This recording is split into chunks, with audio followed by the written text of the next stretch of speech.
ആദ്യം CPM-ലെ സ്ത്രീലമ്പടന്മാരെ അദ്ദേഹം നിലയ്ക്ക് നിർത്തട്ടെ. സ്ത്രീകളെ അപമാനിക്കുകയും ആക്ഷേപിക്കുകയും ചെയ്ത ആളുകൾക്ക് ഉന്നത പദവി നൽകുന്ന രീതിയുള്ളത് CPM-നാണ്. ഒരു മുൻ MLA 2 ആഴ്ചയായി അദ്ദേഹത്തിനെതിരെ ഒരു നടി പരാതി കൊടുത്തിട്ട് കൈവച്ചുകൊണ്ടിരുന്ന ആളാണ് ഈ വർത്താനം പറയുന്നത്, ഈ വർത്താനം പറഞ്ഞുകൊണ്ടിരിക്കുന്നത്.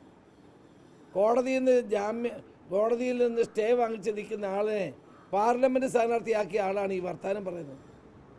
കേരളത്തിൽ സ്ത്രീപീഡനം ഉണ്ടാകുമ്പോഴൊക്കെ അവരെ പാർട്ടി കോടതിയിൽ വെച്ച് വിചാരണ നടത്തുന്ന മുഖ്യമന്ത്രിയാണ് ഈ വലിയ വർത്താനം പറഞ്ഞുകൊണ്ടിരിക്കുന്നത്. ഞങ്ങൾ മാതൃകാപരമായ നടപടിയെടുത്ത പാർട്ടിയാണ്. CPM എന്ത് നടപടിയെടുത്തു? സ്ത്രീലമ്പടന്മാരെ മുഴുവൻ സംരക്ഷിക്കുകയും അവർക്ക് പദവികൾ വാരിക്കോരി കൊടുക്കുകയും ചെയ്തൊരു മുഖ്യമന്ത്രിയാണ് ഈ വർത്താനം പറയുന്നത്. 2 ആഴ്ചക്കാലം ഒരു പരാതി ഒരു നടി കൊടുത്തിട്ട് കൈവച്ചിരിക്കുകയായിരുന്നു. എന്താ അദ്ദേഹം പോലീസിന് ഫോർവേഡ് ചെയ്യാത്തത്? KPCC പ്രസിഡന്റ് ഒരു പരാതി കിട്ടിയപ്പോൾ അടുത്ത നിമിഷം അദ്ദേഹം ആ പരാതി DGPക്ക് കൊടുത്തു. അതാണ് ഞങ്ങളും മുഖ്യമന്ത്രിയും തമ്മിലുള്ള വ്യത്യാസം. അപ്പോൾ ഇത്തരം കാര്യങ്ങളൊന്നും കേരളത്തിലെ ജനങ്ങളുടെ മുമ്പിൽ ചെലവാകാൻ പോകുന്നില്ല.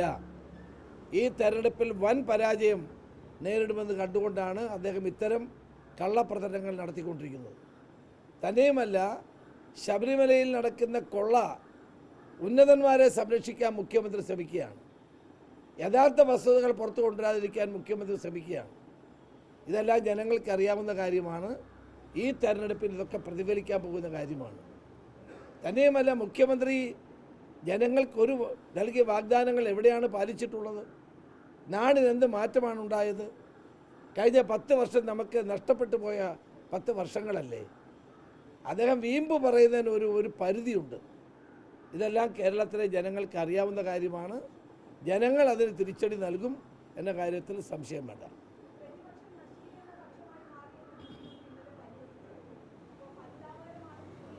പരിതാപകരമായ സ്ഥിതി കേരളത്തിൻ്റെ മുഖ്യമന്ത്രിയുടെ പ്രവർത്തനമാണ്. മുഖ്യമന്ത്രിക്ക് കേരളത്തിലെ ജനങ്ങളെ ശ്രദ്ധിക്കാൻ സമയമില്ലല്ലോ. അദ്ദേഹം ജനങ്ങളുടെ പണം മുടക്കി വിദേശങ്ങളിലൊക്കെ സഞ്ചരിക്കുകയല്ലേ. അദ്ദേഹം നടത്തിയ വിദേശയാത്രകൾ മാത്രം എടുത്തിയാൽ മതിയല്ലോ എന്ത് പ്രയോജനം കേരളത്തിലുണ്ടായെന്ന് ആലോചിക്കാൻ.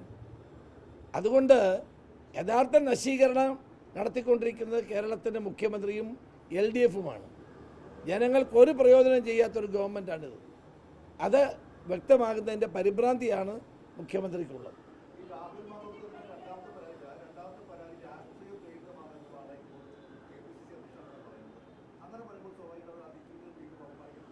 അല്ലല്ല, അതൊക്കെ പരിശോധിക്കട്ടെ.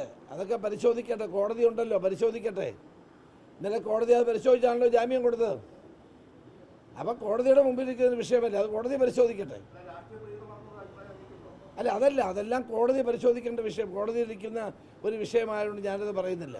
രാഹുൽ മാക്കൂട്ടത്തിനെതിരെ ഏറ്റവും മാതൃകാപരമായ നടപടി സ്വീകരിച്ച പാർട്ടിയാണ് ഞങ്ങളുടേത്.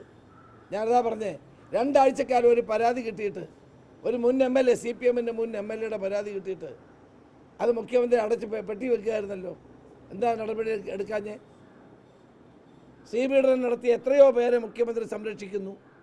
ആ ഇരട്ടത്താപ്പ് മുഖ്യമന്ത്രിയുടെ ശരിയല്ല. എല്ലാവർക്കും ഒരേപോലെ ആകണം നിയമം ഒരുപോലെ ആകണം.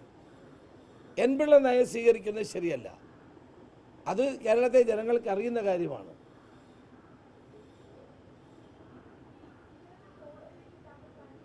ഏതാ?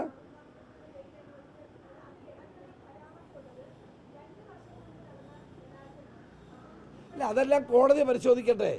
അത് നമ്മളതിൻ്റെ വിശദാംശങ്ങളിലേക്കൊന്നും പോകേണ്ട വിഷയമല്ലല്ലോ.